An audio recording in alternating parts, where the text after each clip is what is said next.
teman-teman yang ikutan webinar ini barengan sama temennya yang lain bisa diajakin nih karena acaranya udah mau mulai.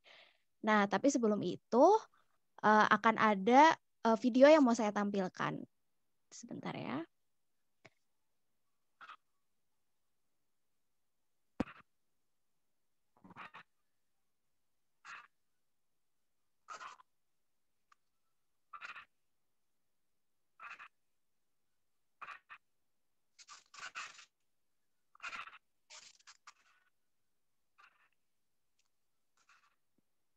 Oke, sambil menunggu, di sini mungkin teman-teman bisa share asalnya dari mana ya universitasnya atau domisilinya. Di kolom chat aja.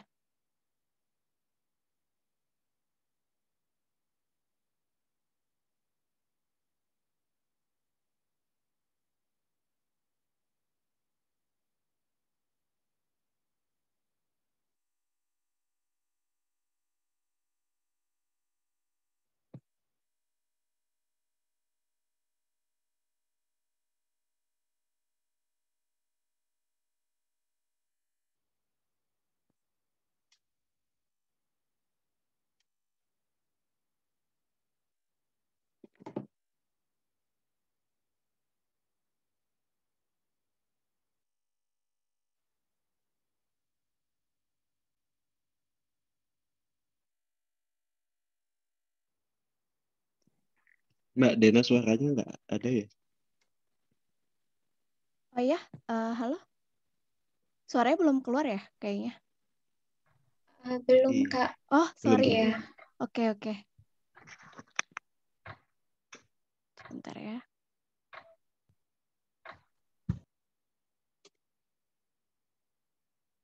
Sorry, ada kesalahan teknis sebelumnya.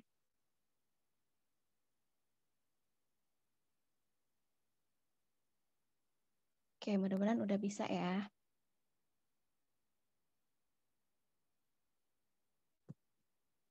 Kamu pernah merasa bimbang atau bahkan takut menyampaikan gagasan? Ingin membuat perubahan tapi tidak tahu cara memulainya? Gimana sih memotivasi tim supaya solid? Atau kamu pernah merasa di titik keraguan apakah dirimu layak memimpin atau tidak? Keraguan, ketakutan, dan kebingungan bisa datang kapan saja. Lalu, harus gimana? Cara mencari solusi belum pernah juga dipelajari di sekolah atau kuliah. Saatnya kamu belajar kepemimpinan. Pemimpin.id hadir sebagai tempat untuk mengembangkan kapasitas diri dan belajar kepemimpinan. Menjadi teman untuk mencari solusi, berinovasi, dan berkontribusi. Bersama Pemimpin.id, kita belajar untuk bertumbuh, memompa semangat untuk saling berbagi, dan menebar manfaat dengan saling memberdayakan. Karena kami percaya, semua orang adalah pemimpin. Indonesia membutuhkan lebih banyak pemimpin baik seperti kamu. Yuk, belajar bersama Pemimpin.id. Temukan kami di platform media sosial favoritmu.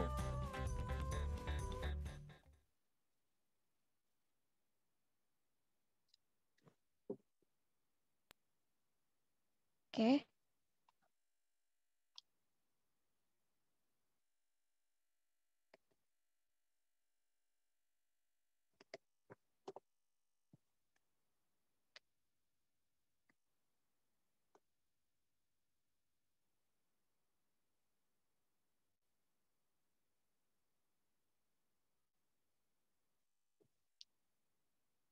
Sebentar ya teman-teman, mohon maaf ada kesalahan teknis.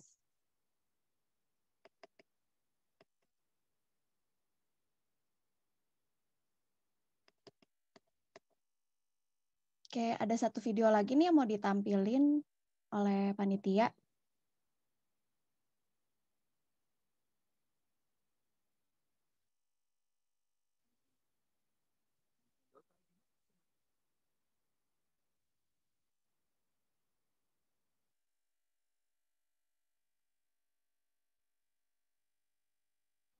Pemimpin.id mempersembahkan Lead the Fest 2021 dengan semangat gotong royong untuk Indonesia,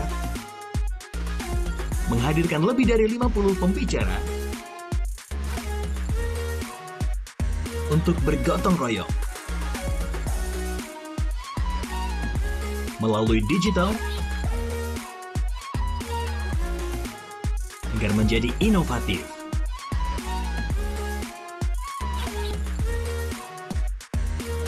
Lead the Best menghadirkan pemimpin ID Talk, teras belajar, workshop, 1000 konten kepemimpinan, Unity Expo, upacara virtual, dan Pemimpin ID Award. Inilah Lead the Fest, leading in the new era.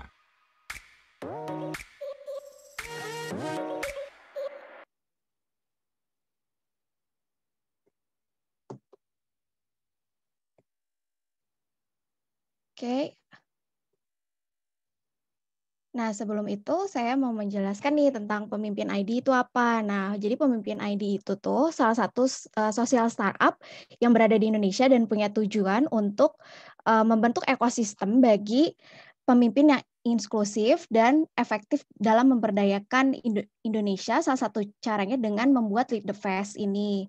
Nah, ini tuh merupakan rangkaian acara kepemimpinan yang membawa tema Leading in the New Era, di mana nanti rangkaian acara ini tuh bakal jadi acara yang akan Lead the Fest sampaikan kepada seluruh masyarakat Indonesia, dan ini tuh akan dilaksanakan pada tanggal 12 sampai dengan 19 Agustus 2021.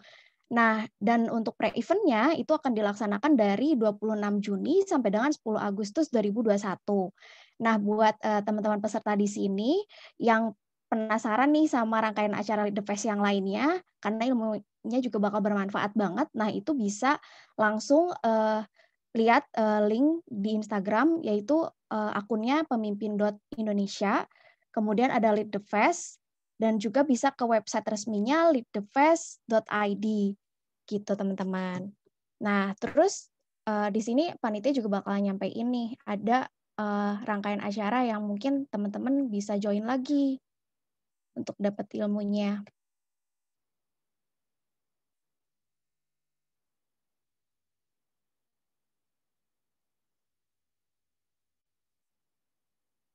Nah, yang pertama ini tuh ada temanya Leading in the New Era, yaitu tentang gotong royong gitu ya. Nah, di sini tuh acaranya bakal dilaksanakan dari 12 sampai dengan 17 Agustus 2021, dan teman-teman bisa langsung klik link di leadthefest.id-nya gitu.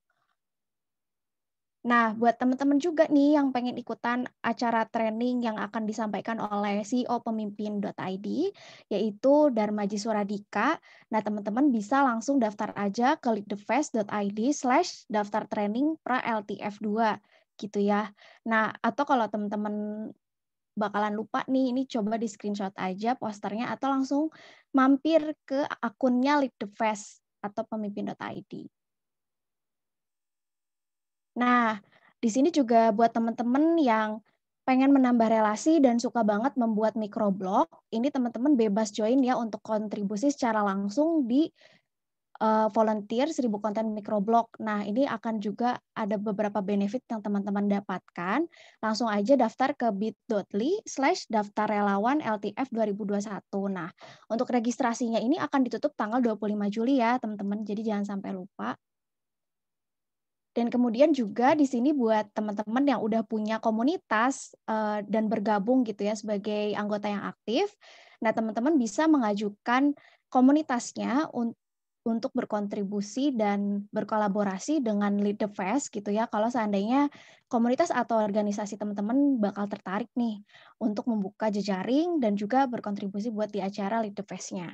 Gitu. Langsung aja daftar ke leadthefest.id/partner strip LTF 2021 gitu ya. Oke, terima kasih teman-teman atas perhatiannya.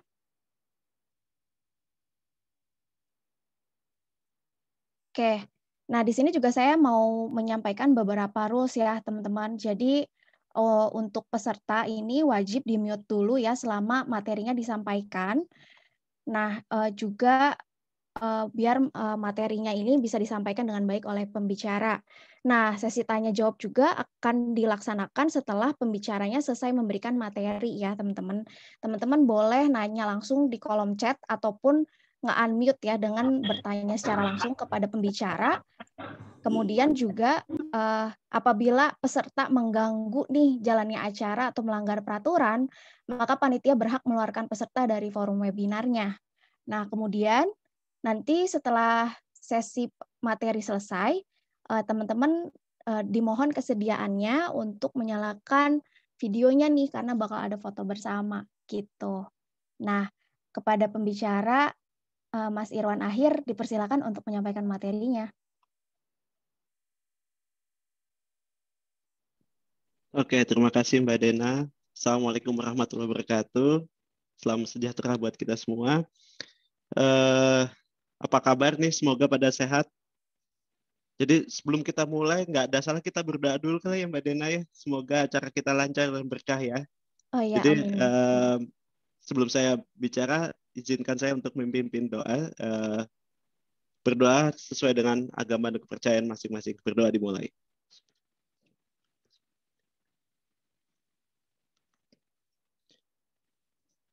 Baik, oke. Terima kasih. Perkenalkan dulu, tadi saya izin share screen saya. Saya tadi sudah disebutkan Mbak Dena, Irwan Akhir dari Paragon. Saya di Direktorat HR yang membawahi bagian culture, Paragon University, Paragon Profiling Center, Organization Development, kemudian rekrutmen. Jadi saya baru masuk Paragon kurang lebih tahun lalu, jadi pas pandemi. Jadi lagi seru-serunya, jadi saya benar-benar melihat betapa serunya lah Paragon menyikapi krisis yang kita hadapi bersama. Dan hari ini saya akan share tentang agile, tapi saya nambah inovatif di antara agile dan leadership-nya. Dan saya tidak akan menyampaikan tentang agile manifesto, apapun itu tentang agile project management, enggak, saya nggak akan nyampaikan itu. Saya menyampaikan berdasarkan insight apa yang saya pelajari dan apa yang saya lihat dan praktekkan dan apa yang terjadi di Paragon. Itu adalah sari-sari yang saya lihat, ini loh agile innovative leader yang harapannya kita bisa share ke teman-teman yang ada di sini dengan sederhana, bahasa yang sangat sederhana agar mudah dipraktekkan.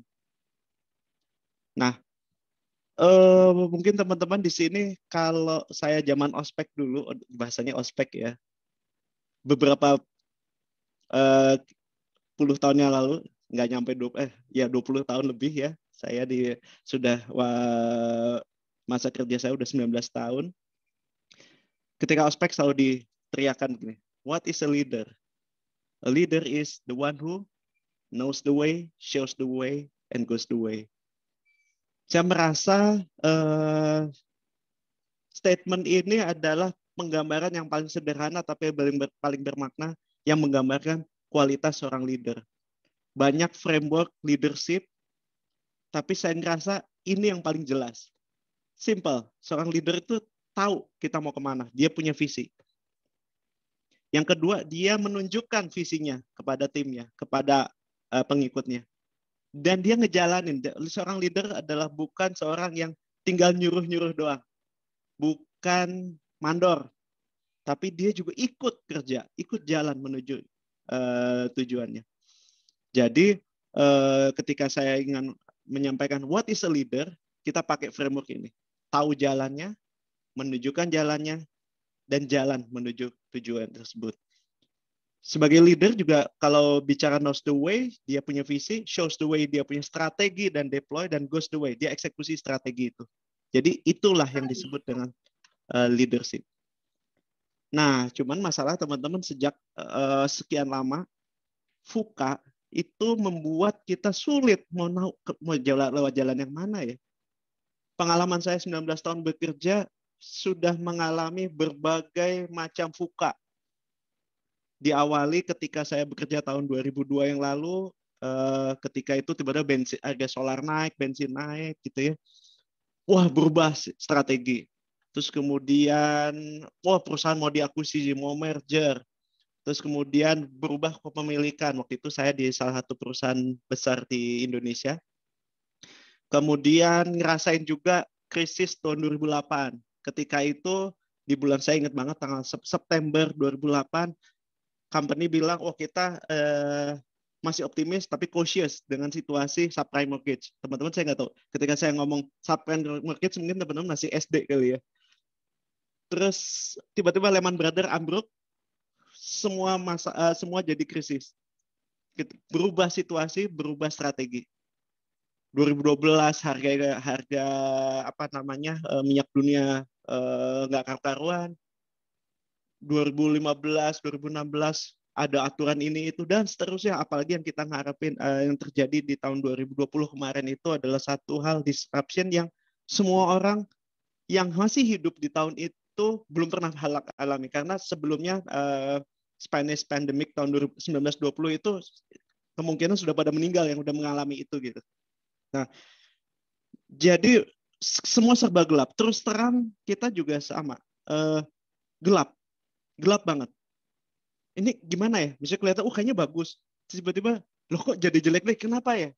PPKM ini itu dan sebagainya itu membuat wah ini masih nggak pasti. Maksudnya kita ngerasain kan bulan Januari kemarin cepet peak di 15 ribuan COVID. Habis itu wah PPKM lagi, habis itu turun, terus Lebaran, wah ini gimana? Saya sempat bilang ini kayaknya kalau habis Lebaran naik lagi berat nih. Gitu. Ternyata bener naik.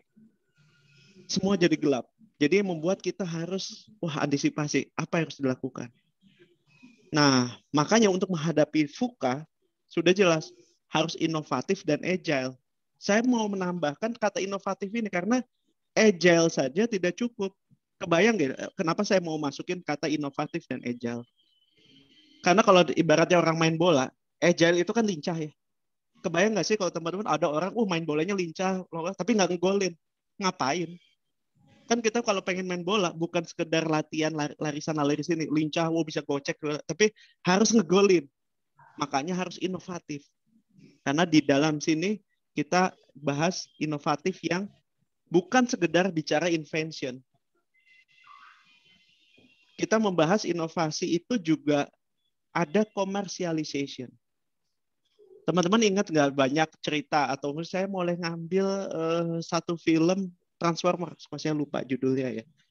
Yang bukan yang terakhir ya, yang ada di Hong Kongnya itu.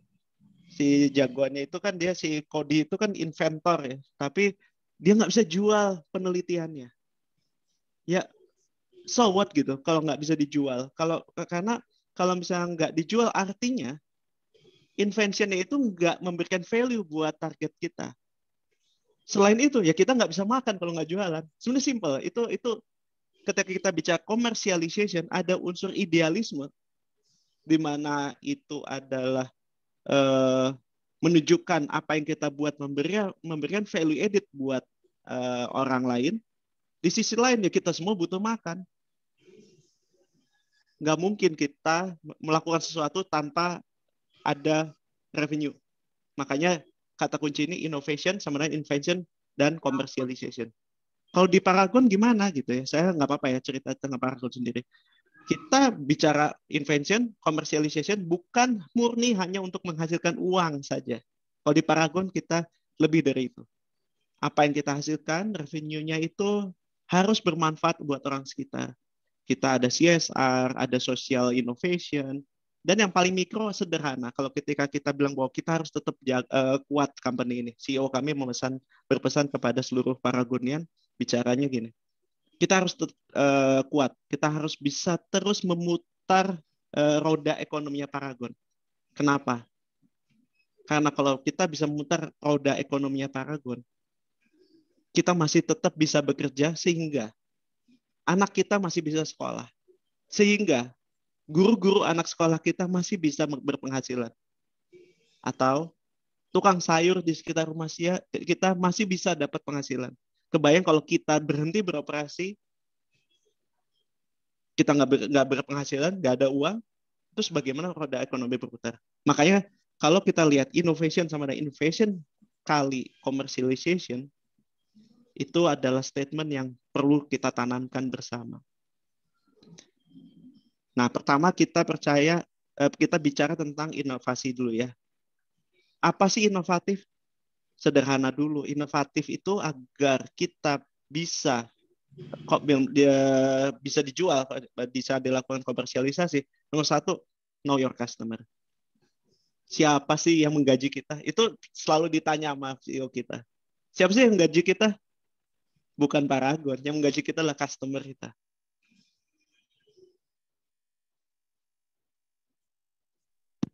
Oke, sorry ke mute tadi ya. Jadi kita harus paham benar bahwa gaji kita tuh dari customer. Makanya harus paham benar siapa customer kita. Nah, paham tuh apa sih? Sederhana. Mungkin teman-teman juga udah tahu ya gambar ini ya dari value proposition canvas, atau kita bicara tentang design thinking juga. Customer tuh ngapain aja sih? Jadi customer jobs. Ya, customer jobs-nya apa? Apa pain mereka? Yang mereka nggak pernah dapatkan dari apa yang sudah disediakan oleh customer kompetitor kita terkait dengan pekerjaan mereka.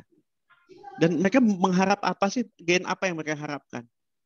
Yang belum juga di-provide oleh kompetitor kita. Nah, pemahaman ini penting. Gimana caranya? Ya, ketemu, ngobrol sama customer. Ngobrol heart to heart, dekati mereka. Kemudian, kedua, co-create. Jadi kalau teman-teman lihat, ingat ya Agile Manifesto itu kan, collaborating with the customer kan, salah satu values-nya. Ya tahu dan bareng ngerjain bahwa kalau kita bikin ini menurut kamu gimana? Co-create dengan customer kita. Jadi supaya kita paham benar apa yang kita buat itu benar mereka inginkan dan mereka bisa memenuhi kebutuhan mereka atau enggak. Yang ketiga, kita bicara harus punya uniqueness. Jadi ingat yang tadi pertama, tahu customer kita siapa. Yang kedua, dekati mereka dan co-create dengan mereka. Yang ketiga, kita harus punya signature. Apa yang membuat kita unik dibanding orang lain. Nah, ini saya menyampaikan ini, konteksnya adalah saya percaya bahwa kita semua adalah leaders. Jadi kita percaya bahwa leadership is not a position. Leadership is a mindset. Jadi makanya teman-teman di sini sudah jadi leader saat ini. Makanya pahamilah customer-nya, dekati customer teman-teman, dan bagaimana tunjukkan bahwa kalian beda dengan orang lain. Apa yang membuat kalian unik? Nah, cuman unik saja cukup nggak? Kalau menurut teman-teman. Saya rasa misalnya gini, mobil saya bannya 7. Unik kan? Karena biasanya 5, ini 7. Unik nggak? Unik, tapi nggak memberikan nilai tambah. Malah jadi lebih mahal gitu. Nah, makanya kita harus be different. Dan yang kedua, keunikan kita harus menjawab pain sama gain-nya customer. Jadi ibaratnya yang tadi di sisi kanan, kita paham benar customer kita seperti apa. Pain sama gain-nya. Di sisi kiri, ini adalah kita, teman-teman. Sisi kiri, kita punya product and service. Dan produk dan service kita punya feature yang kita upayakan supaya mendapatkan gain-nya customer, sehingga membantu supaya customer gain sesuatu, dan customer kita pain-nya relief. Dan yang paling penting adalah bukan sekedar di ini, tapi kita harus berbeda dengan customer kita. Nah, jadi Mas Irwan, apa sih konkretnya? Konkretnya sederhana. Kalau teman-teman sebagai sebagai mahasiswa saat ini gitu ya, siapa customer teman-teman saat ini? Bisa jadi sebenarnya dosen teman-teman adalah customer teman-teman loh. Bisa jadi apa yang teman-teman buat penelitian saat tugas akhir itu bisa jadi menjawab pain sama gain-nya dosen. Dosen akan wow banget sama teman-teman ketika ngobrol dosen, Pak dosen, apa sih cerita yang jadi concern saat ini? Terus tiba-tiba, wah ini kayaknya kalau misalnya saya ngambil topik ini, kayaknya bisa menjawab sebenarnya dosen ini ada pain di sini, ada gain di sini. Kemudian ketika melakukannya, ketika bikin tugas akhirnya, sering ngobrol sama dosennya. Ini udah oke belum, Pak? Nah, yang ketiga, unik, jangan sama dengan teman sebelah. Yang membuat kalian, ini beda nih anak. Ini anak keren. Jadi jangan sampai kita mau sama dengan sebelah gitu. Jangan mau kita sama dengan sebelah, yang penting kita beda dan bisa menjawab kebutuhan dari customer kita. Dalam hal ini contohnya di dosen ya. Nah, setelah paham customer, terus kita punya uniqueness. Yang ketiga harus business acumen. Paham benar bisnis itu kerjanya gimana sih? Kita punya kemampuan untuk membuat bisnis yang baik. Bisnis itu apa sih sebenarnya? Nah, saya sih menggambarkan bisnis paling senang dengan bisnis model kanvas. Di sini kita bisa lihat bahwa ketika kita bicara bisnis model kanvas, ada 9 segmen. Sisi kanan itu kita bicara customer segment. Jadi sisi kanan ini adalah customer. Jadi yang gambar di sini adalah sisi customer. Kita tahu siapa aja customer kita. Bagaimana cara nge-reach mereka channelnya. Dan bagaimana cara kita dekat dengan mereka.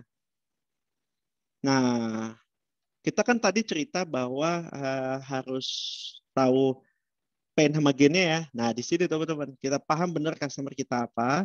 Kemudian kita punya value proposition atau daya tawar buat customer kita.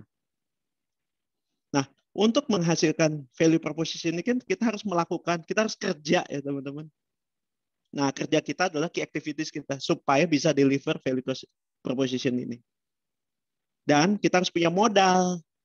Modal kita apa? Bukan hanya uang ya. Ada tenaga orang, ada brand, ada produk yang keren, dan seterusnya. Itu resource kita supaya ini bisa di-deliver, sehingga kita bisa deliver ke customer kita. Dalam beberapa kasus, kita nggak mungkin punya sendiri. Kadang kita bisa jadi dan harus punya key partners, karena kita nggak mungkin punya semuanya sendiri. Pasti kita harus kerjasama dengan pihak luar. Supaya apa? Supaya balik lagi mendeliver value proposition ini. Nah, bisnis itu nggak berhenti dari situ. Karena kita bukan yayasan yang customer mau apa, saya kasih. Kita bisnis ketika ada exchange of values. Ketika kita memberikan kepada customer dan mereka willing to pay, itu bisnis. Dan ketika kita bilang bahwa kita ini kan ada key partner activities, itu semua ada cost-nya. Kan nggak ada yang gratis. Kita kan harus ada karyawan harus digaji, ada apa namanya partner, vendor ya kita harus bayar gitu kan. Ada cost. Dan bisnis yang bagus adalah ketika revenue lebih besar daripada cost. Artinya kita profit.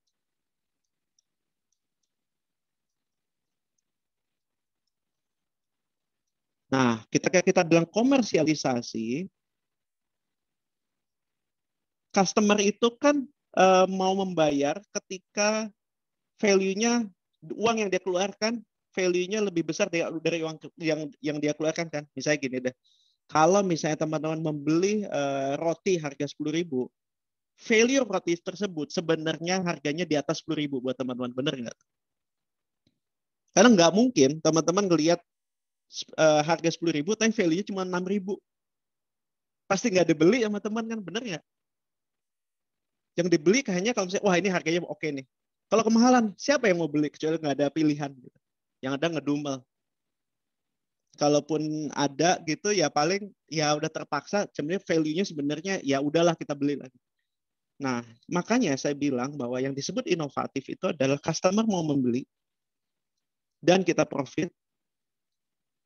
Jadi kita sama-sama untung. Kita dapat selisih ini dan customer juga merasakan selisih itu.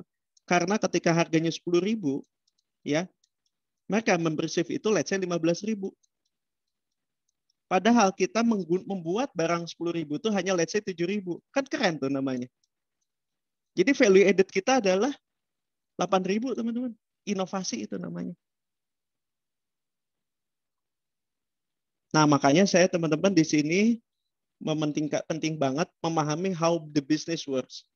Karena salah satu kompetensi yang penting di masa mendatang, Tadi itu yang tadi saya sampaikan tadi adalah customer knowledge, customer focus itu salah satu kompetensi. Yang kedua, kita bicara business acumen. Itu juga kompetensi yang benar-benar sangat dibutuhkan saat ini.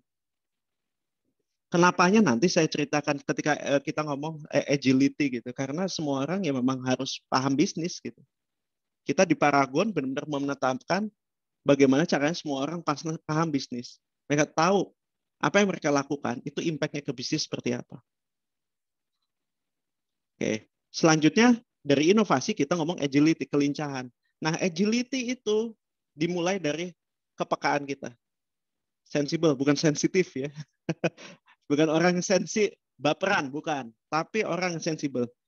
Buka mata, telinga, hati, semua sensor yang ada di diri kita buka lebar-lebar. Dan itu dimulai dengan cara mindful.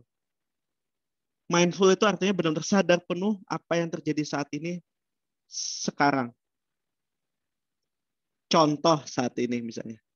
Coba teman-teman sadar nggak? Di momen saya ngomong saat ini, di pikiran teman-teman, ada berapa orang yang ngomong? Saya yakin ada paling nggak 2 orang yang ngomong. Satu, saya yang ngomong. Yang kedua, pikiran teman-teman sendiri. Kadang-kadang mikir, aduh besok gue ada tugas kuliah yang belum kelar nih, gimana ya? Terus tiba-tiba, tadi si Mas Yuran ngomong apa ya? Lupa. Nah makanya yang disebut mindful adalah be present. Ketika saya ngomong, dengerin benar-benar. Dapat apa nih Mas Yuran? Kadang-kadang memang suka masuk pikiran, aduh besok kerjaan gimana gitu ya. Aduh gue belum kelarin ini nih, tugas yang ini gitu kan. Nggak apa-apa, habis itu, oke, kembali lagi. Ya sekarang lagi ngapain? Lagi ngedengerin saya. Makanya mindful adalah kita benar-benar be present. Jangan sampai kayak yang orang sebelah kiri, dia lagi jalan yang dipikirin macam-macam. Sebenarnya yang kanan yang namanya anjing itu ngelihat, lagi ada matahari, ada pohon, udah. Cara ngelatihnya gimana?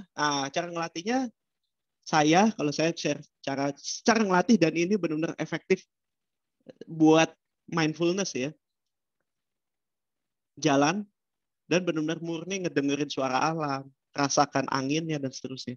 Karena ini akan penting ketika kalian meeting, kalian ngapa-ngapain itu langsung bisa switch mindfulnya. Bahwa oke, sekarang gue lagi dengerin orang ngomong, gue dengerin. Gue lagi ngerjain ini, oke jangan ngerjain yang lain dulu, gue fokus ke sini. Karena agility itu di sini fokus, nggak ke distract yang lain. Kalau teman-teman baca sprint dan sebagainya itu kan fokus. Gue ngerjain ini, fokus yang ini, jangan diganggu sama yang lain. Gitu. Makanya butuh mindfulness. Nah, kemudian kita bicara juga adaptif, siap berubah kapanpun juga. Adaptif itu kita benar-benar tadi kalau kita sensibel, kita ngelihat ada perubahan. Jadi kalau ada satu kata kunci ketika mindfulness ada notice what you notice. Jadi tahu bang, gue notice ini, gue sadar penuh ada ini. Latihannya gimana tadi? Jalan, dengerin. Kalau yang ibadah berdoa, serius dengan doanya, rasakan benar doanya itu seperti apa. Ketika minta pada Tuhan kan berdoa, rasakan penuh doa kita itu selalu sudah dikabulkan. Jangan sampai seperti kayak kodok yang direbus, dia nggak punya sense, jadi totonya kerebus ya. Hati-hati. Jadi adaptif, jadi harus sensibel dan kemudian adaptif. Kalau ada apa-apa langsung respon. Yang ketiga tangguh, resilient. Jadi kalau jatuh, ya bangun lagi. Karena manusia ini nggak mungkin sepenuhnya naik terus. Pasti ada saatnya turun, naik. Ya itulah yang menyebabkan indahnya dunia gitu kan. Karena kita akan bisa menghargai sukses ketika ada kegagalan. Dan kita akan belajar dari kegagalan. Seperti sepeda kan. Saya hobi sepeda nih. Ada naik, ada turun. Ada naik, ada turun. Itu yang membuat sepeda bisa gerak. Nah, makanya dengan resilient ini kita bangun grit kita, passion kita, determinasi kita, supaya ketika ada hambatan cepat balik lagi. Gambar ini menunjukkan bahwa ada sistem yang resilient yang hijau nih. Ketika ada hambatan, ya dia ada turun, terus dia cepat respon dan recover balik lagi. Kalau dia nggak resilient, dia jatuhnya dalam. Dan kalau pengen balik di momen yang sama, ini susahnya luar biasa, berat banget. Ini bagus bisa, kadang-kadang begini nih, lebih lama. Jadi ibaratnya kalau sebuah perusahaan yang resilient, ketika jatuh, berapa lama dia bisa balik lagi ke posisi semula atau bahkan lebih baik lagi. Atau ketika jatuh, dia nggak sejatuh kompetitor, nggak sejatuh industri. Industri misalnya makro kita bilang lagi turun 5%, ya dia turun cuma 2%, tandanya dia cepat balik lagi gitu. Dia cukup tahan banting gitu. Nah, ini resilient itu istilahnya tahan banting, cepat balik lagi. Nah, kalau kita resilient ya kadang-kadang tanda kutip kita ya bisa bebas gitu. Bergerak, kita maju terus, kita melihat bisa ada peluang nggak di luar sana yang lebih baik lagi. Tapi saya harus pesan di bagian ini hati-hati. Jangan sampai break the rule kita ngomong peraturan perundangan dan sebagainya itu janganlah. Yang kita break adalah sesuatu yang masih within the box tapi outside the box. Gimana ya maksudnya ngomongnya? Jangan melanggar peraturan lah pada kita. Tapi tetap sesuatu yang extraordinary. Nah, kualitas seorang leader yang agile, tadi kan kita udah bahas ya. Dia sensibel. Yang kedua apa? Adaptif. Kemudian, sorry tadi ada telepon masuk.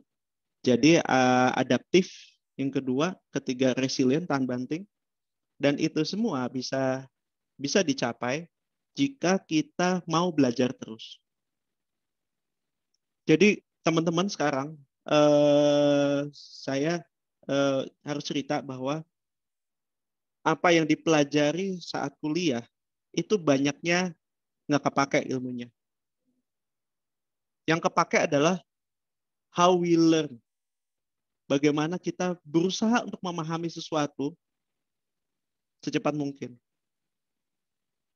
Karena begitu masuk ke dunia kerja, itu total beda. Kita harus secepat mungkin, situasinya kayak gini, gue harus belajar apa ya? Harus belajar dari siapapun juga. Dan kadang-kadang, sering kali kita harus unlearn pengalaman kita. Bisa jadi kadang-kadang gini, pengalaman, wah menurut buku begini kok di lapangannya beda ya. Kita harus unlearn. Unlearn dan relearn. Belajar lagi yang baru. Karena teman-teman ya, kita harus sadari, saya kuliah udah 2 kali ya. 2002, habis itu saya juga 2007 sampai 2008 kuliah. Kebanyakan apa yang saya pelajari, banyak yang udah obsolete. Udah digantikan ceritanya. Contoh misalnya zaman dulu kan ISO-an kan keren banget gitu kan. Sekarang udah bukan standar yang ngomong. Kita ngomong agility, udah beda lagi ceritanya. Saya baca buku dulu kan, kalau misalnya baca buku tuh dulu, saya termasuk hobi marketing ya. Saya dulu marketing juga. Buku judulnya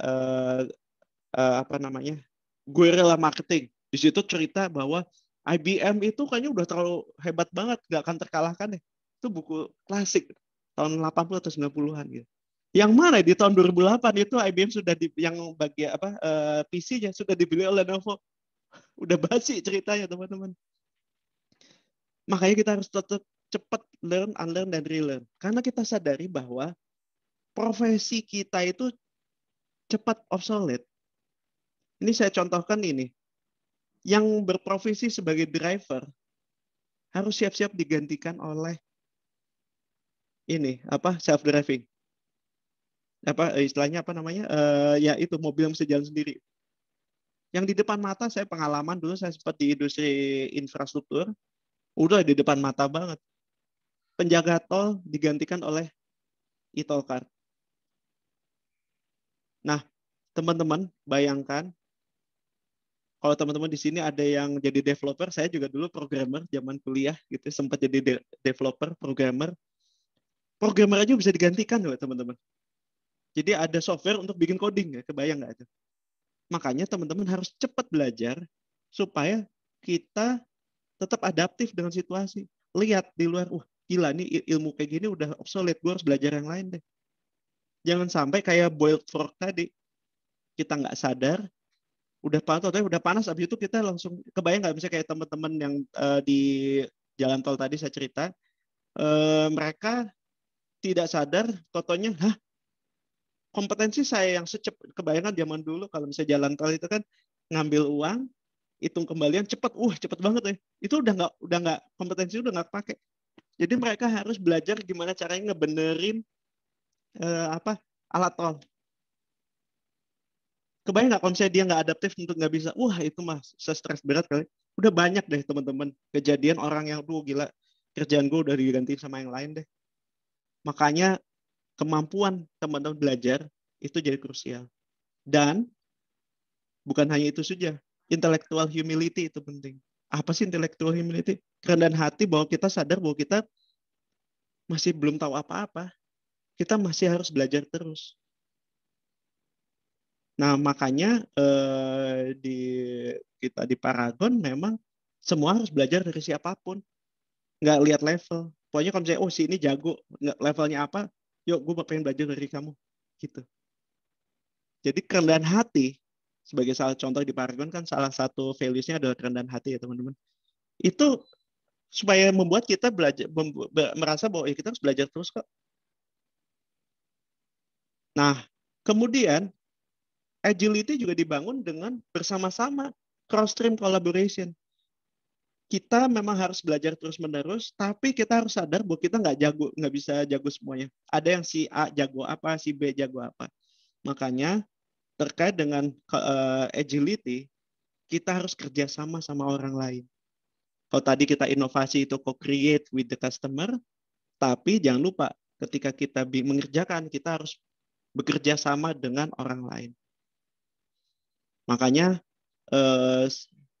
kita harus sadari dulu, kita ini kekuatannya apa, kita ini jagonya apa. Jadi sensibelnya juga buat ke diri sendiri, sadari penuh, saya ini jagonya di mana. Bukan GR ya. Kalau pengen tahu saya jagonya apa, bisa ngaca, bisa nanya teman, bisa ada asesmennya. Atau psikotes, tanya menurut psikolog apa kekuatan saya. Dan juga pahami orang lain itu jagonya di mana. Supaya apa? Supaya kita bisa kerjasama. Jadi supaya saya jago di finance sih, hitung-hitungan. Kamu jago jualan, yuk kerjasama yuk. Kebayang nggak kalau misalnya satu tim semuanya jago jualan, nggak ada yang hitung-hitungan duit. Itu kacau dong. Kacau. Yang ada, duitnya dapat sebelum kok masih rugi aja. Kenapa ya? Kita udah jago jualan tapi ngatur cost-nya nggak jago gitu. Nah, memahami perbedaan itu kunci teman-teman. Tahu diri sendiri, tahu orang lain, dan embrace perbedaan itu. Kadang-kadang kita suka, kok beda, dia beda gitu. Nah, kalau dalam konteks agility, beda itu justru satu hal yang penting. Dan sebenarnya basically Indonesia itu udah bener lah founding father kita dengan Bhinneka Tunggal Ika. Ya sebenarnya dengan kita berbeda-beda sebenarnya saling sinergi. Nah, karena kekuatan kita ini berdasarkan dari kemampuan kita. Nah, kita sadari VUCA nggak akan hilang. Tetap bikin unclear. Volatility naik turun, uncertain, itu jelas lah. Jadi sampai detik ini saya juga masih gelap sih. COVID ini kapan selesai? Kira-kira ending tahun ini kita kontraksi atau mulai tumbuh ya perekonomian, itu masih gelap. Kita cuma bisa berskenario. Kalau ternyata masih gelap, kita ngapain? Kalau ada opportunity, kita ngapain? Nah, kalau kita di Paragon udah punya 2 skenario itu gitu. Skenario bertahan dengan current bisnis dan skenario ekspansi itu udah kita bikin melalui multiple planning framework kita. Nah, akhirnya bagaimana kita menghadapi ketidakjelasan itu? Sederhana teman-teman, jalanin yang tadi kita bacakan cerita. Ya udah, bareng dengan customer dan tim kita untuk ya udah kita bikin jalannya, kita cari jalannya bareng customer dan tim kita. Jadi kita create our future. And goes the way. Karena find the way, kita udah nemu jalannya, udah jalan bareng. Makanya tadi kita bicaranya paham customer, collaborating with the customer, ya kan? Terus tadi di akhir juga paham diri kalian dan paham tim teman kalian, berkolaborasi. Jadi sebenarnya agility dan inovasi itu satu arah, makanya saya nggak bisa misahin di antara kedua itu.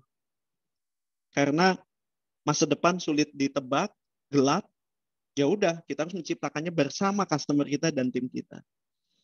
Nah, saya akan sharing tentang bagaimana kita prakteknya sebenarnya.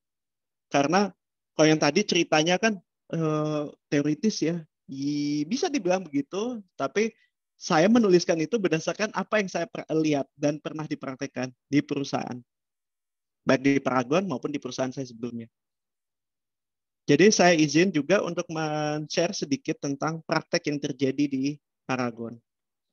Nah, teman-teman harus tahu ya, ini konteksnya di tahun 2020, itu PSBB, penjualan drop di Paragon 34%. Padahal kita udah punya mimpi besar, pengen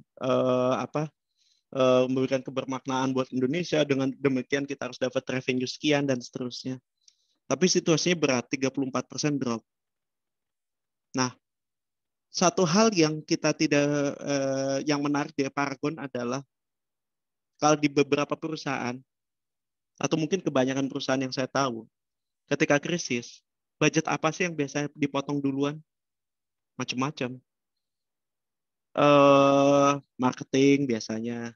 Terus yang kedua yang paling sering kalau terjadi HR adalah budget training, development. Nah, bahkan di beberapa perusahaan yang secara cash tidak kuat, sampai motong gaji karyawannya. Teman-teman kan sekali ada yang dirumahkan, itu kasihan lah itu. Itu makanya pengelolaan perusahaan terkait dengan cash management dan sebagainya itu penting supaya apa? Itu cash reserve itu salah satu indikator resiliency. Alhamdulillah Paragon cukup resilient, jadi ketika lagi turun kita nggak ada PHK, tidak ada pemotongan gaji, bahkan trainingnya makin diintensifkan. Karena kita sadar bahwa kita nggak mungkin menghadapi pandemi ini dengan kompetensi yang sama. Kita harus beda. Makanya kita belajar sesuatu yang baru lagi. Jadi ibaratnya cerita, rencana trainingnya dan sebagainya itu berubah.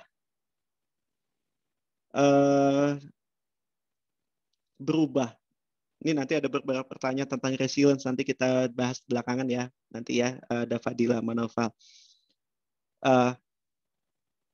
Berubah semua. Jadi kita belajar tentang design thinking akhirnya.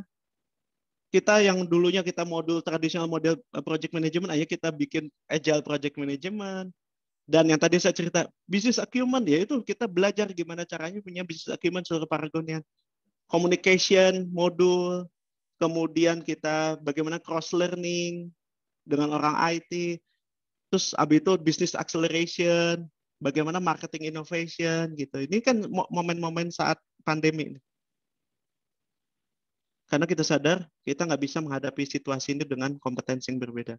Dan juga kita mengakselerasi penggunaan Epic ini. Jadi kita punya knowledge management, kemudian kita juga menjalankan program entrepreneurship.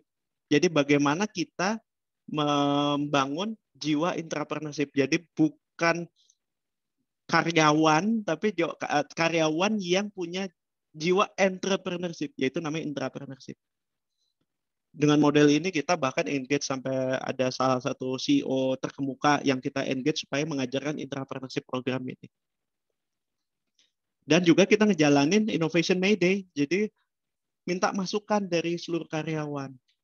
Masukan tentang inovasi apa saja. Jadi lumayan alhamdulillah selama 2 bulan itu dapat 1.207 ide inovasi yang kita bicara, ada yang 103 bisnis model baru atau perbaikan, ada 108 bisnis proses baru, ada brand atau product management, macam-macam, ada customer engagement, bagaimana kita mengengage customer dan seterusnya. Jadi ide-ide ini ditangkap, kemudian kita lihat mana yang bisa dijalanin, mana yang enggak. Dan hasilnya alhamdulillah bahwa kita masih bisa berinovasi, dan ini bisa terjadi karena kita punya dedikasi yang tinggi, tim yang berdedikasi tinggi terhadap Paragon. Kita tetap semangat walaupun situasinya sulit dan memiliki innovation energy, kita tetap berpikir sesuatu yang baru terus, dan tadi yang saya cerita, tim collaboration, saling kerjasama, saling memahami satu sama lain, dan seterusnya. Ini adalah key success factor untuk bagaimana kita menghadapi pandemi. Terus kemudian hasilnya gimana? Jadi digital transformation terakselerasi. Jadi mungkin teman-teman kan pernah dengar ya, ada meme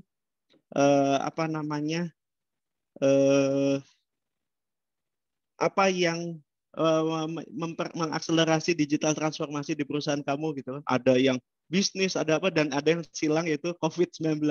Ya, satu sisi alhamdulillah karena COVID ini di satu sisi memang berat, tapi sisi lain membuat kita jadi mengeluarkan kemampuan kita lebih dari biasanya. Kita jadi lebih mampu untuk, oh ternyata kita mampu ini ya. Kita punya brand commerce, kemudian ada virtual class akhirnya, supaya tetap kita kan harus berjalan terus ya. Virtual try on, terus ada, tetap offline-nya juga kita harus tweaking karena setelah pasca PSBB gitu kan. Kita juga harus tetap jaga protokol kesehatan, teman-teman, karena Paragon itu juga penting juga gitu kan, sangat penting bahkan buat Paragon gitu, memastikan bahwa semuanya tetap aman. Sisi lain juga inovasi-inovasi ini, contohnya kita tetap mengeluarkan produk baru, kemudian kita bagaimana mengengage customer, termasuk juga apa yang terjadi di dalam. Jadi ada dialog center supaya kita engage dengan karyawan. Kan kebayang ya teman-teman, karyawan ini begitu di rumah WFH mereka ngerasa sendirian. Jadi tetap ada yang stres juga. Nah, makanya ada dialog center, tempat bagaimana mereka kalau misalnya ada yang stres, ngobrol sama HR, ada psikolog dan seterusnya. Nah, makanya kita harus beradaptasi lah. Jadi ini adalah contoh bagaimana Paragon beradaptasi. Kita tetap sensing apa yang terjadi, sensingnya, kemudian kita beradaptasi dan berinovasi. Hasilnya gimana? Alhamdulillah. Ini benar alhamdulillah bahwa tetap ini tetap ada pertolongan Tuhan, bahwa kita bisa kembali ke posisi seharusnya. Jadi kita cukup resilience, kita kembali lagi. Ada bump juga di awal tahun, tapi tetap balik lagi gitu kan. Memang basically so far growth kita masih di atas industri, alhamdulillah. Balik lagi kita harus bilang itu alhamdulillah. Kenapa? Karena nggak mungkin itu tanpa pertolongan Tuhan. Tapi kalau buat di Paragon, itu adalah pertolongan Tuhan yang kita upayakan. Karena Tuhan sendiri tidak akan mengubah nasib kita kalau kita nggak berusaha dan berdoa. Jadi kita tetap dengan values kita di Paragon, ketuhanan itu kita percaya bahwa ini ada pertolongan Tuhan, dan kerendahan hati bahwa kita tetap belajar terus, dan kita sadar bahwa apa yang kita lakukan, kerja kerasnya kita lakukan itu tetap butuh doa juga gitu. Dan balik lagi, kita tetap melihat ada light at the end of the tunnel. Situasi memang gelap, tapi ini ada opportunity. Kita akan kejar terus opportunity tersebut, kita akan grab. Makanya selain yang saya cerita ini, ada banyak lagi cerita-cerita di Paragon yang kita berupaya untuk antisipasi di masa mendatang. Karena kita mau mengejar lebih baik lagi kebaikan buat Indonesia. Sekian mungkin dari saya. Mungkin nextnya kita banyak pertanyaan ya, Mbak Dena ya. Silakan. Iya, Mas.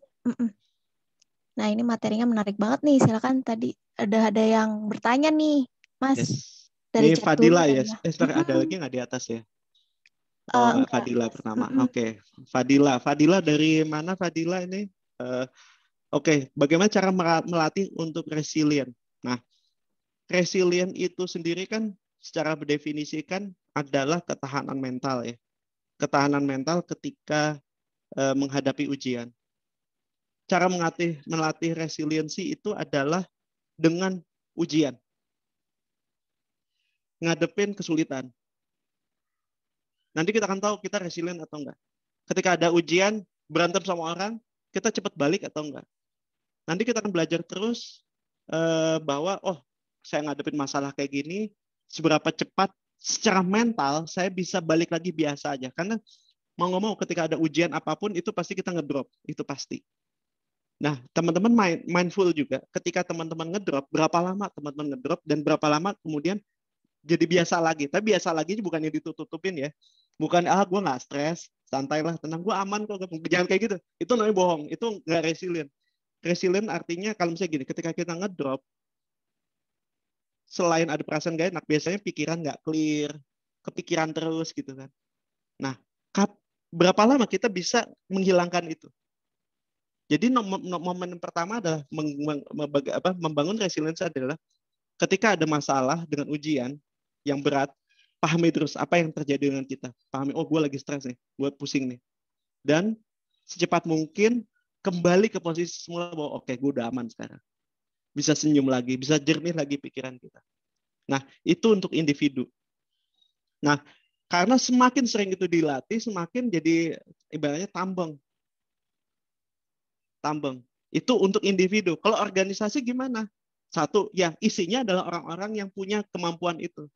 Makanya kalau di kita ada kompetensi namanya Drive Innovation yang isinya adalah resiliency.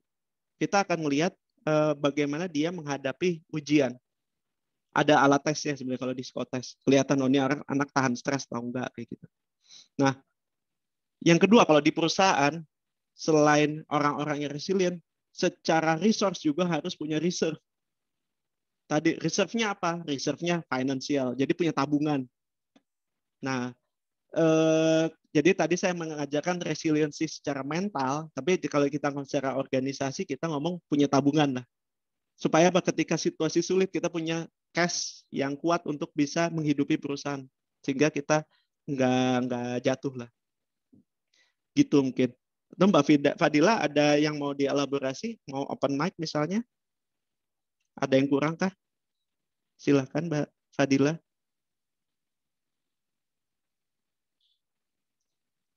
Oke, mungkin Mbak Fadila lagi away kah? Atau cukup ya? Kayaknya sudah cukup, Mas. Oke. Beralih ke pertanyaan berikutnya nih, Mas. Saya sambil bacain aja ya, Mas ya. Oke, resiliency. Oke, yang tadi balik ya ke resilient. Itu gimana sih gambar resiliency itu gitu ya? Tadi saya matiin dulu deh ini.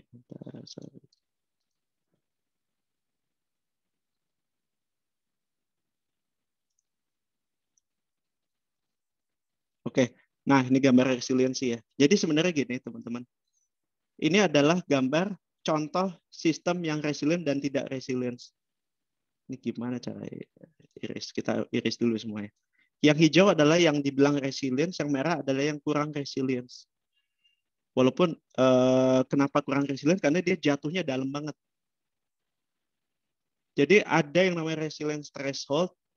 Ini kan sebenarnya matematis banget ya. Tapi intinya kalau misalnya udah di mental, di bisnis, ini agak susah gambarin ini. Karena kita nggak ada namanya resilience threshold. Misalnya jatuhnya berapa dalam ya gitu ya. Ya susah, kecuali kalau misalnya benchmark tadi yang saya cerita. Misalnya ketika bisnis industri drop-nya let's say 50%, terus sebenarnya kita di 30%. Jadi bisa jadi si resilient threshold-nya di 50%, bisa jadi itu.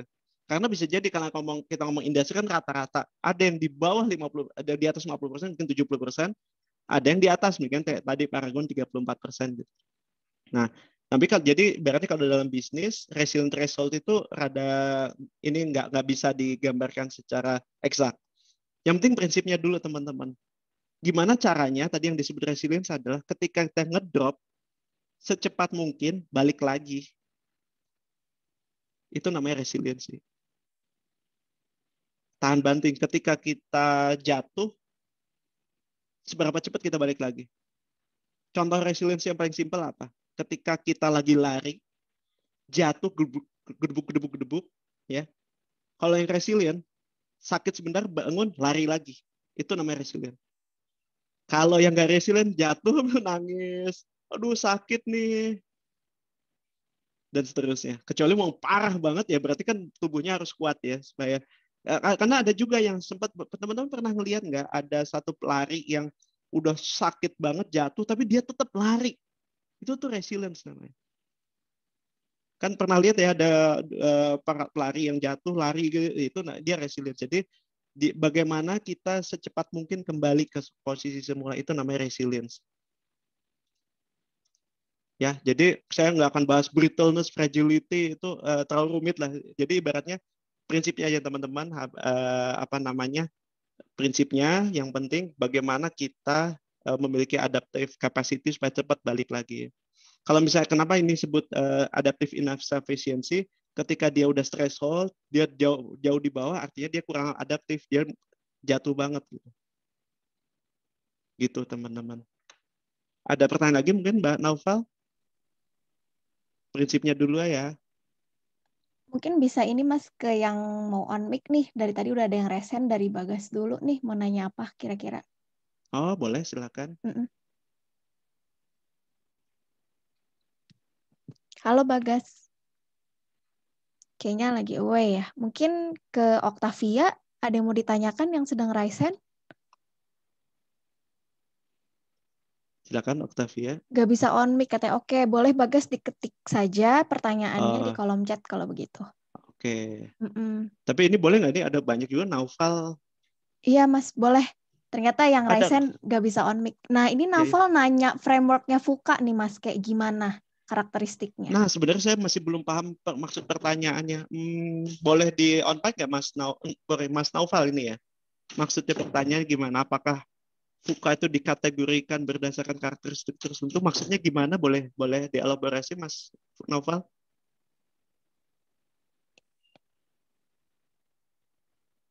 Iya, Mas Naufalnya mungkin lagi away lagi ya? Lagi away ya, di kolom chat aja kalau gitu. Oke. Ya udah nanti. Oke. Nih. Izin bertanya, ini Nova lagi, apakah sesuatu hal yang bisa dikatakan resilience itu dilihat dari proses dahulu atau hasil akhirnya yang menentukan? Good question. Jadi resilience itu bisa dilihat pertama resultnya dulu bisa kelihatan, dia cepat balik atau enggak. Tapi secara proses supaya bisa gitu kan harus butuh proses ya.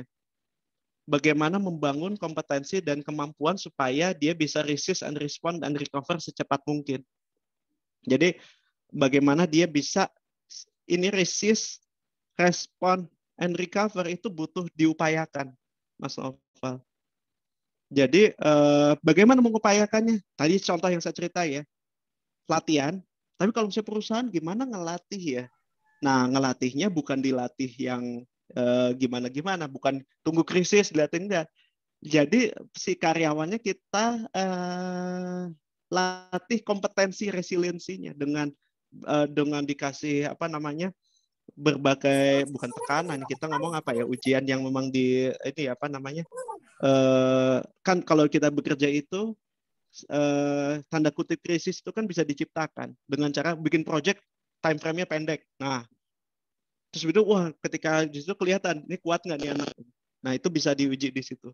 Nanti orang-orang itu nanti lama-lama akan terbangun resiliensinya bahwa gimana caranya ketika sulit, oke, gue susah, gimana caranya yuk bangun, kita balik lagi. Nah, itu proses itu yang kita lihat juga.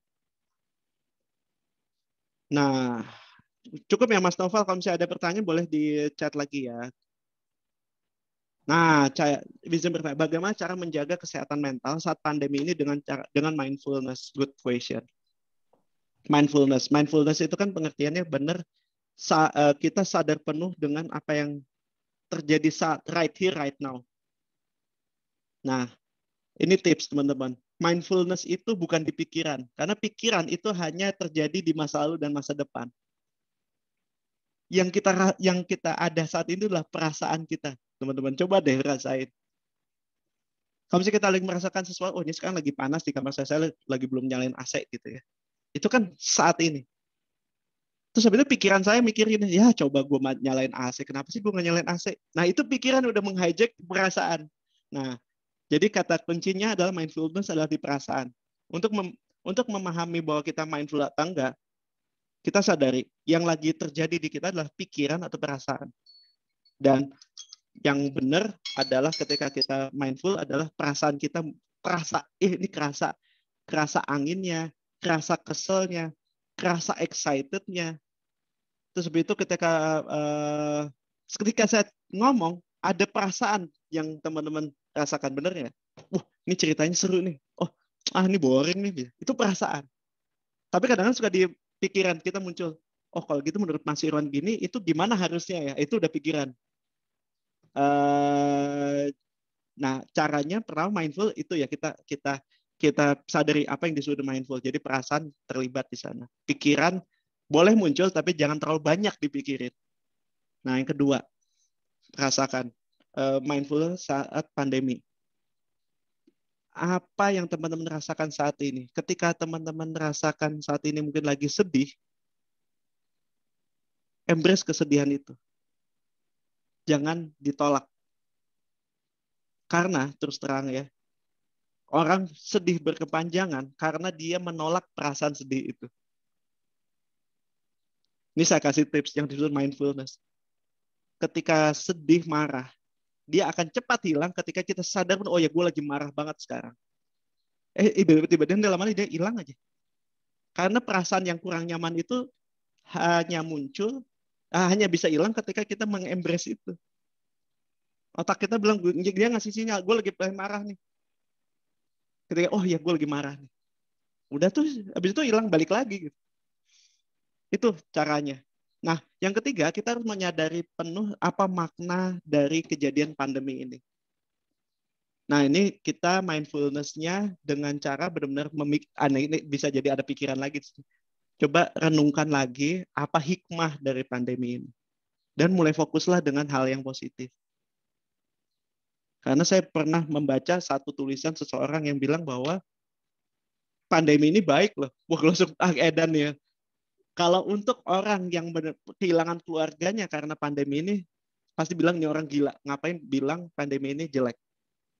Tapi begitu dibaca lebih dalam lagi, ada benernya. Contoh, ini punten saya bawa sedikit keyakinan. Kalau di Islam, misalnya gitu, kalau orang sakit dan ikhlas dengan sakitnya dan sembuh, itu akan gugur dosanya. Bagus nggak berarti kalau dia sakit? Bagus kan? Terus kemudian ketika kita menghadapi cobaan, terus kita sabar, terus kemudian kita dapat pahala, kan bagus. Jadi sebenarnya teman-teman, situasi itu netral sebenarnya. Pandemi, kekayaan, kemiskinan, itu sebenarnya mental. Yang penting adalah bagaimana kita menyikapi itu, yang menyikapi hikmah dari itu yang sebenarnya jauh lebih penting. Jadi tadi saya balik lagi ke agility, sensing ya.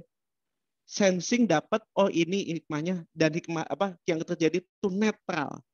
Habis itu cari apa hal yang positif dari hal yang itu. Karena basically semua itu punya sisi positif as well as the negative side. Gitu sih bagaimana cara kita menjaga kesehatan mental. Tapi balik lagi, saya berangkat dari mengakui dulu kalau kita lagi kesel.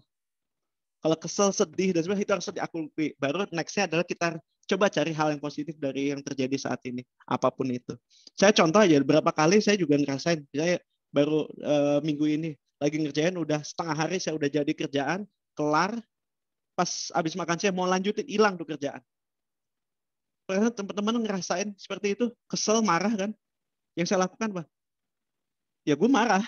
Saya akui saya marah. Tapi saya harus mikir, jangan-jangan Tuhan ngasih tahu sama saya bahwa yang tadi saya kerjain itu salah. Kalau saya terusin, udah makin ngawur. Mending gue kerjain dari awal. Siapa tuh itu yang benar. Itu caranya teman-teman. Contoh yang baik mikro ya. Gitu ya, Mas Gunawan, Sontasa, semoga menjawab ya. Agile management. Kenapa Mbak Dena? Ini sebentar Mas, ini yang Raisen ternyata mau nanya langsung nih, udah bisa kayaknya. Oh boleh, ya. sok, Tadi udah silakan. di chat. Iya. Ya. Ya mungkin Mas Bagas ya. Oke, Silakan. terima kasih. Yes, Assalamualaikum warahmatullahi wabarakatuh. Waalaikumsalam warahmatullahi wabarakatuh. Terima kasih Pak dan rekan-rekan semua akan waktunya. Saya ingin bertanya Pak. Jadi saya pernah tuh punya bisnis yang sudah berjalan, sudah lancar lah. Dan ketika itu ada permasalahan yang membuat bisnis itu harus selesai saat ini juga gitu. Yes. Dan setelah itu semua terjadi, saya saat ingin memulai lagi bisnis itu, saya itu ada perasaan kayak saya udah mulai doing nih, tapi kayak kok ini belum proper untuk di show up ke orang gitu. Jadi setiap saya mau show ini kayaknya belum deh gitu. Dan Yes. saya tuh terlalu perfeksionis sehingga saya tuh kayak ada keinginan pengen membuat bisnis yang sama atau lebih dari yang sebelumnya gitu. Jadi keren itu, keren. lama untuk mulainya gitu loh, Kak. Karena ya. Nah, itu gimana Kak cara mengatasi itu, Kak? Oke, terima kasih. Terima kasih. Satu Kak. mindset yang thank you. Pertanyaan sangat baik. Satu hal ya. Kita untuk yang perfeksionis ya. Satu hal yang mindset harus ditanamkan dalam. Satu, tidak ada yang sempurna di dunia ini. Jadi mengejar perfection itu ibaratnya apa ya? Sesuatu yang tidak mungkin. Nah, yang kedua, saya pengen tahu belum propernya seperti apa ya menurut Mas Bagas rasakan? Yang ya belum misal dalam manajemennya tuh belum secanggih dulu gitu loh, Kak. Belum teratur dulu gitu. Dulu udah teratur semua, jadi pengennya kayak dulu, tapi kan ini baru memulai lagi gitu. Saya melupakan dulu. Oke. Ini tuh ceritanya mau presentasi ke siapa? Ke investor atau ke siapa, Mas Bagas? Boleh tahu konteksnya dulu, Mas? Iya, pengen cari investor, pengen cari partnership, pengen cari ya sponsorship gitu juga. Itu kadang-kadang saya masih merasa belum proper untuk minta ke orang lain untuk ayo kerjasama dong gitu.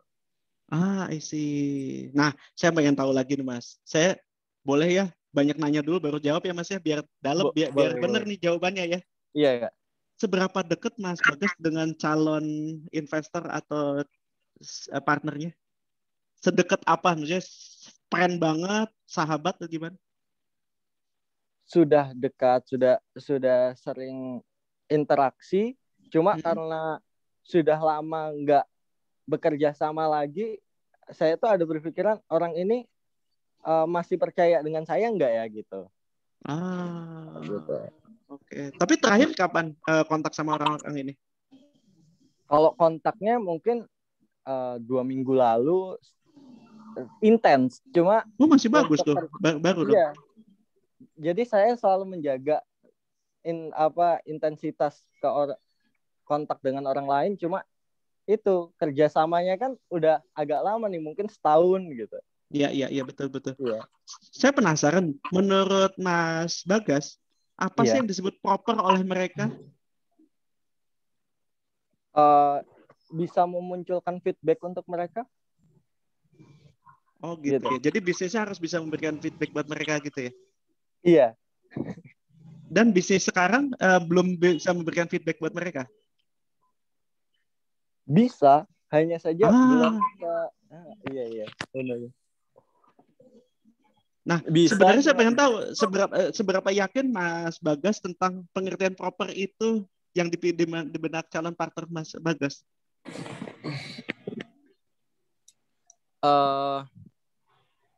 Saya nggak tahu exactly-nya.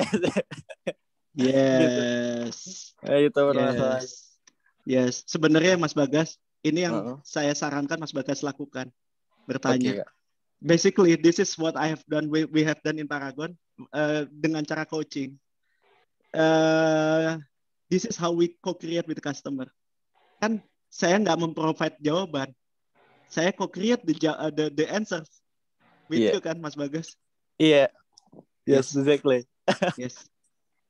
Mas Bagas yang punya jawabannya, Mas. Saya nggak punya jawabannya. Oke. Terima kasih banyak ini, Kak. Siap. Ya, itu contoh ya. Contoh micro how we co-create with the customer. Memang bahayanya kalau misalnya saya terinspirasi hal ini ketika saya training dulu sama ada orang Scotland gitu tentang change management. Tentang change management banyaknya bukan how we communicate, tapi how we listen. Dan menariknya ketika saya bertanya sesuatu yang dia sebelum menjawab selalu bertanya dulu sampai dapat konteks yang tepat baru dia menjawab. Akhirnya saya menjawab, oke, makanya kalau ada orang nanya sama saya biasanya suka nanya balik dulu, apakah tepat nggak konteks jawaban saya. Yang bahaya kalau misalnya kita merasa tahu, langsung dijawab. Kan bisanya saya jawab gini, Mas Bagas, ya udah jalanin aja, kenapa takut sih? Kan bisa gitu. Atau apa aja jawaban. Tapi kan kalau misalnya saya ngobrol dengan Mas Bagas dan ternyata jawabannya Mas Bagas sendiri. Nah, kira-kira dari hasil obrolan kita tadi, Mas Bagas akan melakukan apa habis ini? Ya, mungkin saya harus mengurangi overthinking saya. Jadi saya harus memulai. Terus ya dengan kedekatan itu saya memiliki interaksi yang baik dengan investor saya dan memberikan feedback yang terus meningkat gitu loh pada investor saya gitu. Oke. Sama ya, mungkin tadi kalau saran saya tidak ada yang sempurna ya. Jadi, nah konsep tadi si agile, nah ini agile, baik lagi ya, agile itu minimum viable product. Jadi ajak teman kamu, partner kamu, biar mereka terlibat dengan membangun bisnis ini, mereka akan buy-in. Mungkin kita minimum aja, gue punya ide ini, menurut lu gimana ya? Kalau mereka, kemarin saya nanya seberapa dekat kamu sama mereka. Kalau dekat, mereka kalau apalagi keren banget gitu ya, kan langsung, menurut gue gini kan. Ketika misalnya kalau kamu dekat kan mereka nggak apa-apa ketika kamu misalnya melakukan sesuatu yang mungkin kurang benar gitu kan, mereka akan ngebantuin kamu. Tapi kalau jauh kan, ya ini Bagas ngapain sih nanya-nanya kayak gini, bisnisnya biasa aja gitu. Tapi kalau misalnya teman dekat, dia bilang, Gas, menurut gue gini Gas. Jadi sebelum ngejudge bisnis Bagas, dia akan ngebantuin mikirin bisnis Bagas, kan jadi bagus gitu kan. Itu sih paling tambahan dari saya. Oke, terima kasih banyak ya Kak. Siap, sama-sama. Ada lagi, ini siapa lagi ya? Octavian nih Mas, udah raise hand. Silakan. Dipersilakan Octavian. Ya, makasih kesempatannya Kak. Izin bertanya Bang Irfan. Jadi gini Bang, aku kan kemarin ya baru resign ya di kantor. Jadi ada beberapa pekerjaan kantor yang nggak sesuai dengan iniin gitu, sesuai dengan diriku. Jadi gini Bang, di kantorku itu kan kantor LSM ya. Kita pernah golin proposal itu untuk kegiatan, harusnya kegiatan sosial. Harusnya itu masuk sekitar 8 miliar, dan itu udah di-ACC sama pihak untuk kerjasamanya. Tapi untuk penanaman seperti itu hanya dilakukan 1.000 di daerah. Kadang-kadang kerja ya tidak dilakukan semaksimal mungkin. Dan yang paling saya kesalkan adalah saat saya nggak tahu apa-apa, nah tiba-tiba saya kena getahnya. Saya yang dituduh korupsi, saya yang dituduh makan uang itu gitu. Nah, sedangkan di peraturan itu, apalagi di audit gitu, banyak orang kantor yang ngapain sih kerja, lebih baik ini aja, kan udah dapat uang 8 ini, udah kita korupsi aja bareng-bareng. Nah, masalahnya orang ketuanya itu nggak sampai melaporkan gitu loh Bang. Orang ketuanya itu kasih uang dan diem gitu. Yang penting gue yang punya yang ini, dan teman-teman yang di daerah yang merasa pengharapan proyeknya itu, kita kasihan dengan metode-metode yang Bapak jelaskan tadi gitu loh.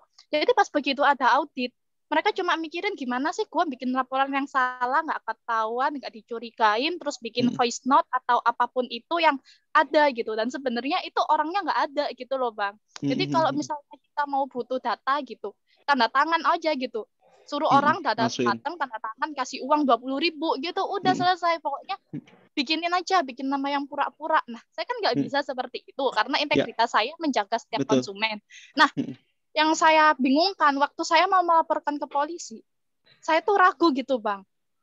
Kalau mau saya laporkan, ini kantor bisa kena sanksi, bisa ditutup bahkan, mungkin ya Bang ya.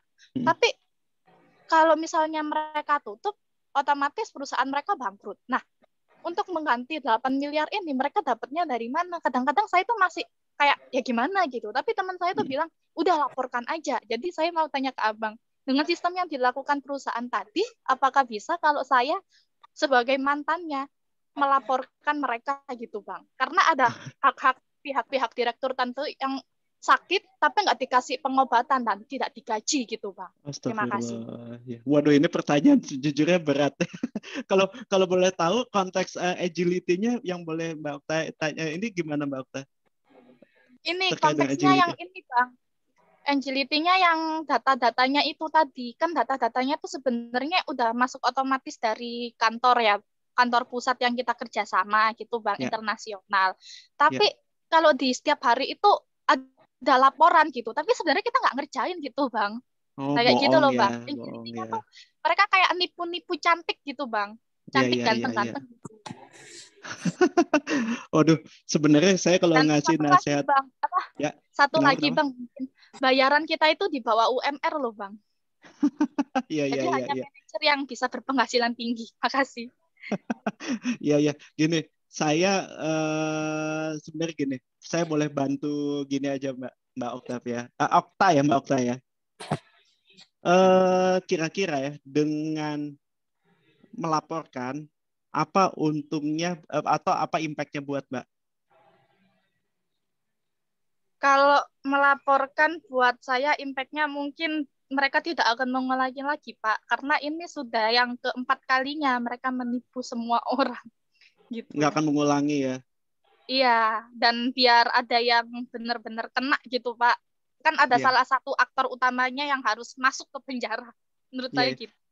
iya, iya. Dan kalau misalnya nggak dilaporkan, apa impact-nya Mbak? Kalau nggak dilaporkan, terus Pak akan menghasut masyarakat yang nggak tahu apa-apa, disuruh kerja, suruh-suruh ini, terus digaji cuma ala kadarnya. Kadang-kadang saya tuh kasihan sama Hansip yang jaga semalaman, bayarannya hanya 900.000 per bulan, Sabtu Minggu nggak libur gitu. Nggak ada jatah bulanan, nggak ada makan, nggak ada apa. Kalaupun dikasih THR itu cuma 50.000 gitu Pak. Iya, iya. Jadi gini, kalau ini sebenarnya Mbak, saran saya pertama dengarkan hati nurani Mbak Okta. Yang kedua, siapkan bukti yang kuat kalau mau melaporkan. Itu sih sebenarnya. Jadi mau melaporkan atau enggak sebenarnya it's your call sih Mbak. Bukan, saya nggak bisa menyarankan laporin aja atau enggak. Karena situasinya terus terang saya nggak bisa tahu apa yang benar terjadi. Mungkin Mbak Okta bisa ceritakan banyak, tapi apa yang sesungguhnya terjadi banget itu saya belum tahu. Tapi memang ada indikasi-indikasi yang nggak benar.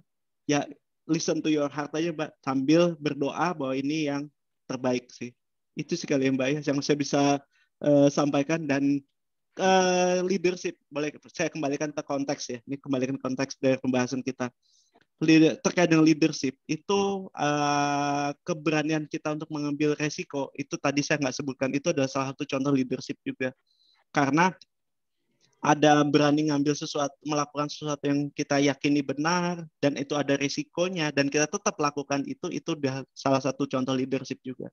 Jadi saya kembalikan ke Mbak Okta mengenai mau laporan atau enggak, it's your call. Tapi kalau saran saya kalau mau melaporkan, bukti-buktinya harus sangat kuat banget. Sehingga nggak ada celah buat orang ngembalikin ke Mbak Okta untuk misalnya pencemaran nama baik atau apa-apa. Itu mungkin masukan dari saya Mbak Okta.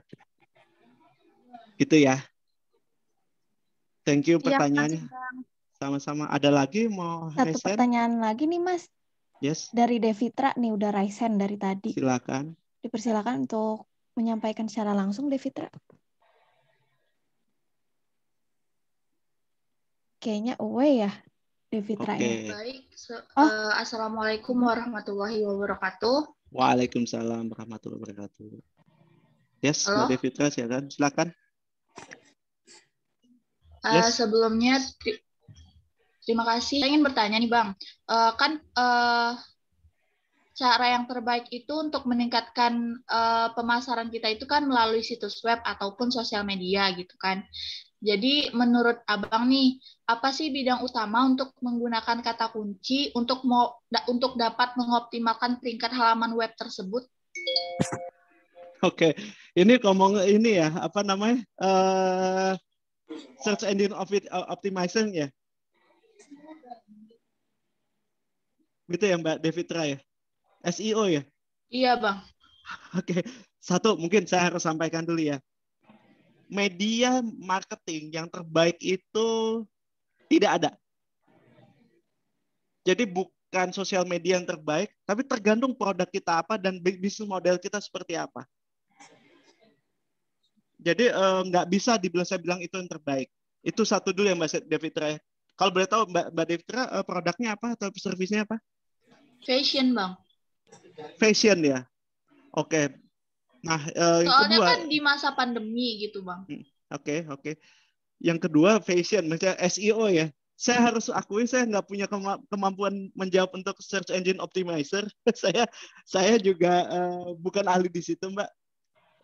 punten saya kalau mau detail teknis itu bukan keahlian saya, Mbak. Mohon maaf, Mbak Devitra. Mungkin nanti ada teman kalau bisa search engine optimization itu sebenarnya banyak di Google caranya ya, tapi saya terus nggak tahu, Mbak Devitra. Mohon maaf, Mbak. Saya nggak bisa jawab yang bagian itu, boleh ya? Saya dengan rendah hati harus menjawab bahwa saya nggak tahu untuk hal itu, Mbak. Tapi saya jadi tertarik. Saya belum belajar ke sana. Mohon maaf ya, Mbak Devitra. Baik, Bang. Terima kasih. Sama-sama. Oke. Ini Mas, yang yes. Ini kayaknya karena pertanyaannya ini kayaknya ada satu nih yang relevan, kayaknya bisa menjawab beberapa orang yang nanya juga. Nah, Yes. ini kira-kira indikator dalam pengambilan keputusan agile management itu seperti apa ya, Mas ya? Yang Kriteria. Indikator kesuksesannya nih. Ini keputusannya sudah agile kayak gitu. Nah, mungkin bisa dijawab, Mas.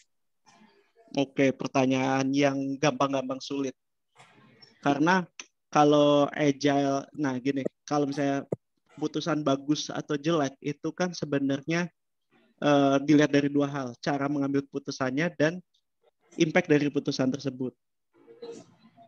Keputusan yang baik adalah yang sesuai dengan situasi. Jadi kalau misalnya di putusan ke A dan ternyata efektif keputusan itu, nah itu keputusan yang baik. Tapi itu nggak bisa dibilang agile atau enggak, karena itu adalah nilai dari sebuah keputusan. Agile jika satu, tepat waktu keputusannya. Jadi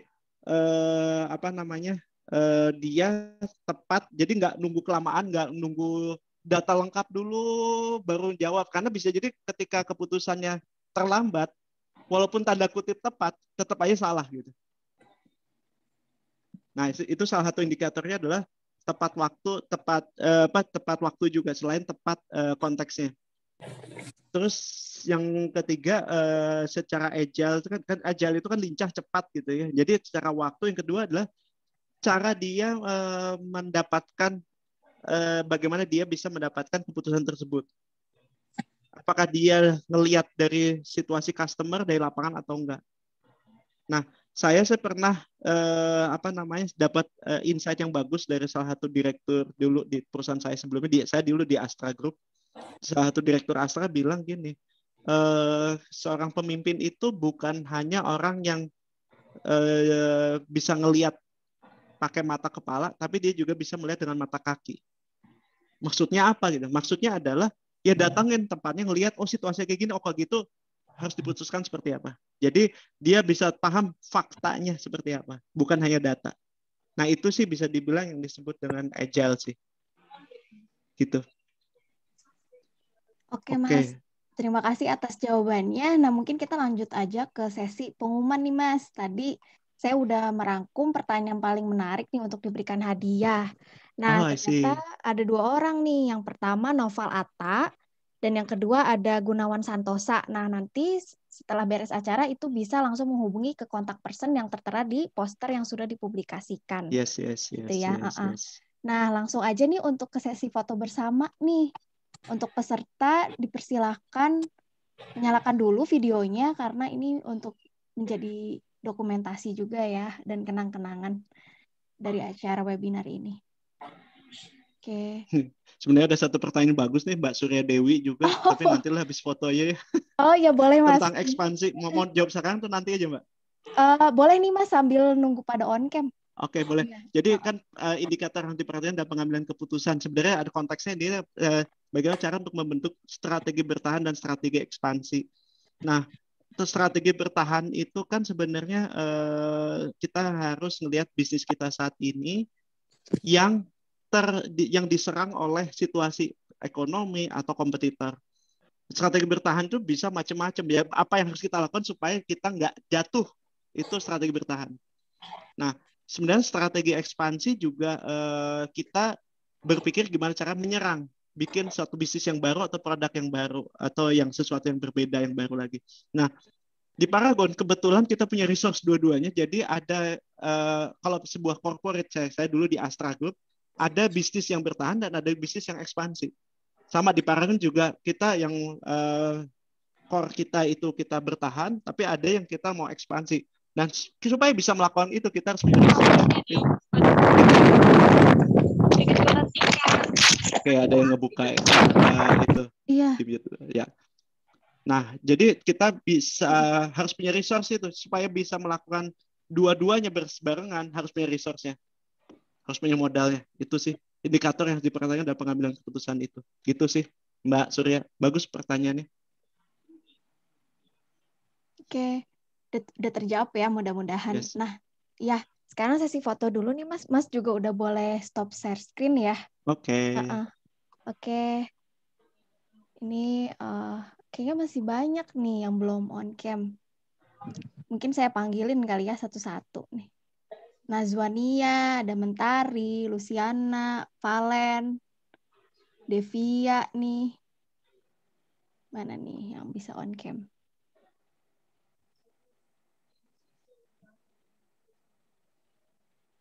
Oke, udah mulai banyak nih yang on cam, Mas, ya? Yes. Langsung aja. Oke, untuk slide 1. Senyum semuanya. Oke, 1, 2. Ya, sebentar. Oke, untuk slide berikutnya, slide 2. Itu bergaya dulu ya, teman-teman. Ya. 1, 2. Oke.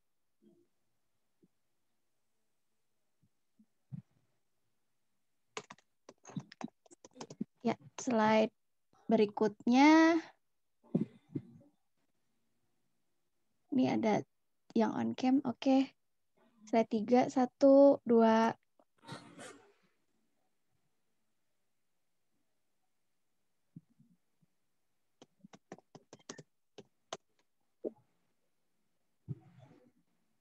Oke. Ini yang on cam-nya baru ada 3 slide nih. Kebetulan banyak juga yang off cam ya. Ya udah.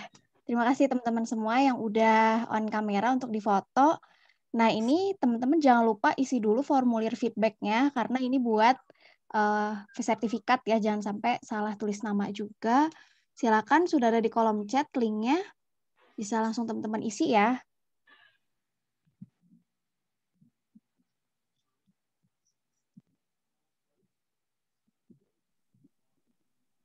Oke. Sebelumnya terima kasih ya Mas sudah menyampaikan materinya. Apabila Mas ada keperluan sudah boleh live dari Zoom Mas, ya. Oke, kalau gitu thank you so much buat semuanya. Terima kasih, semoga bermanfaat. Mohon maaf jika masih ada yang kurang pas atau belum bisa menjawab pertanyaan teman-teman. Sekali lagi terima kasih, semoga teman-teman sehat dan sukses selalu. Assalamualaikum warahmatullahi wabarakatuh. Assalamualaikum warahmatullahi wabarakatuh. Sehat selalu ya Mas. Makasih banyak.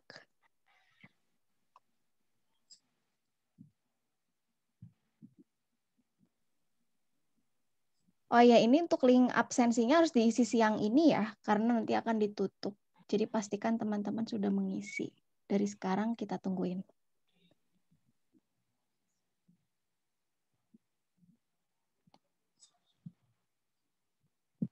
Tertahan untuk dapatkan dirinya. Mungkinkah dia jatuh hati seperti apa yang ku rasa? Mungkinkah dia jatuh cinta seperti apa yang ku damba? Tuhan yakinkan dia untuk jatuh cinta hanya untukku. Andai dia tahu.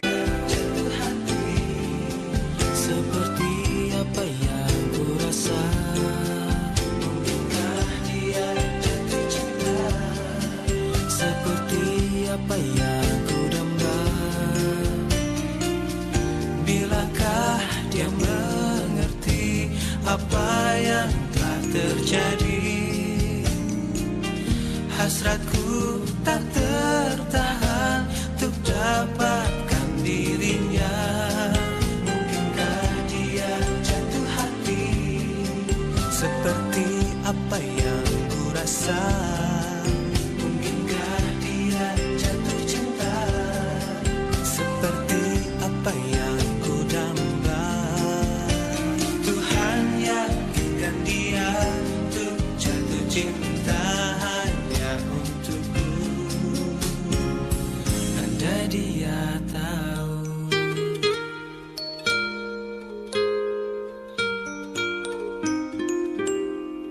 Andai dia tahu.